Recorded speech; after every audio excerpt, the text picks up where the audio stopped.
Hi again everyone, welcome to another video from Tutu Guitars, and this week we're going to celebrate the 50th anniversary of the Beatles' legendary Rooftop Concert.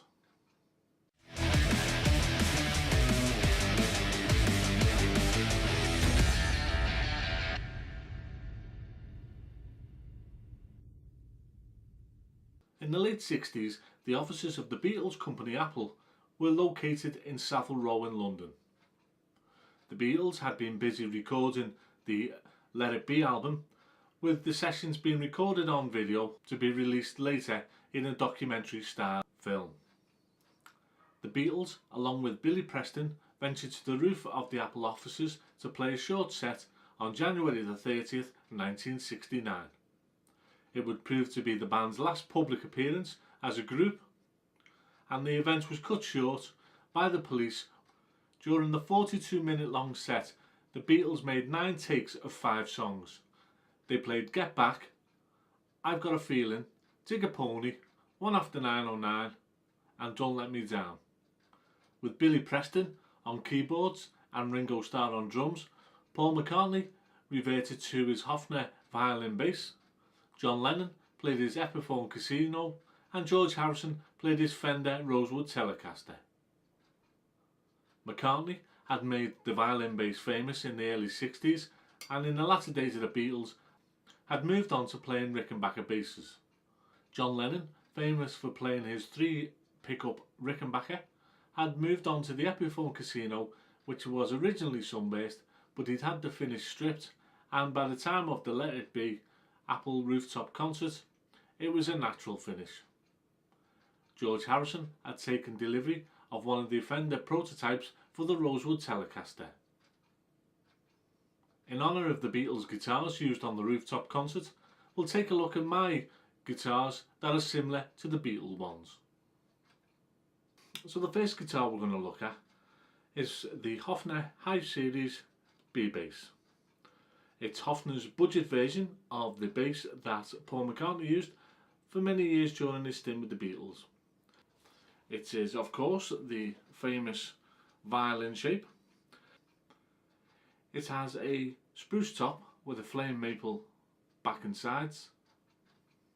It has a trapeze bridge, 2 Hofner High Series pickups, a white pearloid pickguard, volume and tone controls for each pickup. It has a maple neck with a rosewood fingerboard. It has 22 vintage style frets, a C-shaped neck profile, 30-inch scale length and pearloid dot position markers. The tuning machines are the open type. In the movie Let It Be, the pickguard has been removed from Paul's violin bass, and it has a sticker that says Bassman across the top. So that's the Hofner High Series Beatle bass.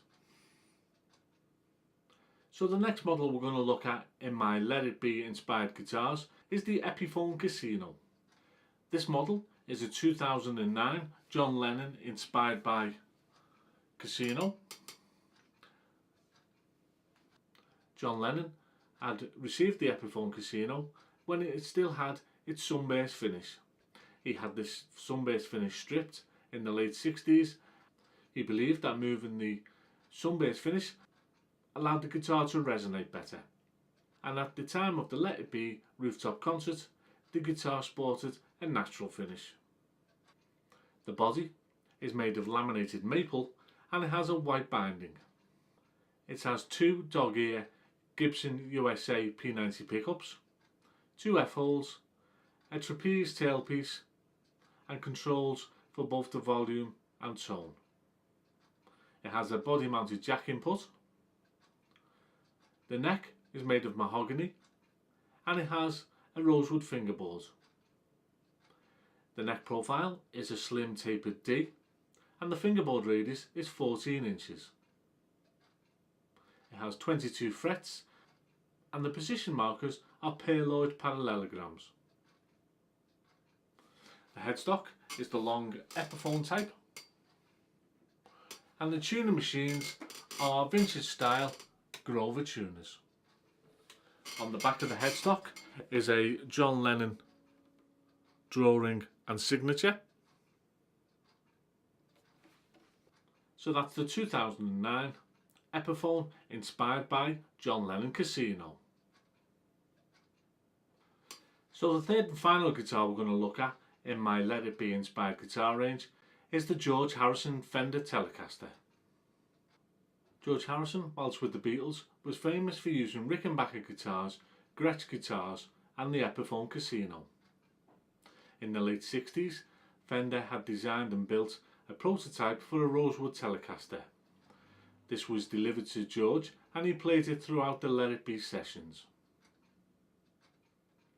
In December 1969, George gave the guitar to Delaney Bramlett. During the time that it was in his possession, Delaney had a gloss finish applied and also had the humbucker placed into the neck position. Sadly, after Delaney's death in the early 2000s, the guitar was put up for auction in 2003. At auction, it was bought back by George Harrison's estate for just under $450,000. One of the most iconic and famous Fender Telecasters in history, the Rosewood Telecaster will always be linked with George Harrison and the Rooftop Concert. My guitar is a 2017 George Harrison Artist Series Telecaster. This version of the guitar has a rosewood front and back, and it has a thin piece of maple sandwiched between the two pieces of rosewood. You might just be able to see the maple sandwiched between the two pieces of rosewood. The guitar features a 3-ply black pickguard, a vintage style telly bridge with 3 chrome saddles, 2 American vintage 64 grey bottom single coil Telecaster pickups, the usual Telecaster controls, master volume, master tone and a 3-way top hat selector switch. The neck is made of rosewood and it has a rosewood fingerboard. It has 21 medium jumbo frets. The neck profile is a mid-60s C and the fingerboard radius is 9.5 inches. The headstock has the Fender spaghetti logo and it has 6 F engraved 70s style tuners. So 50 years to the day after the Beatles Rooftop Concert, that was just a little look at the guitars that I have that are inspired by those legendary instruments played by the legendary Beatles. I hope you've enjoyed the video. If you did, please hit the like button and give it a thumbs up. And if you want to see more videos about the gear and guitars in my collection, please hit the subscribe button. Please leave any comments in the section below, and I'll put links in the description below to the pages on my website of the 3 guitars that we featured today. Thanks very much for watching. I hope you'll join us again soon for another video from 22 Guitars, and until then, it's bye for now.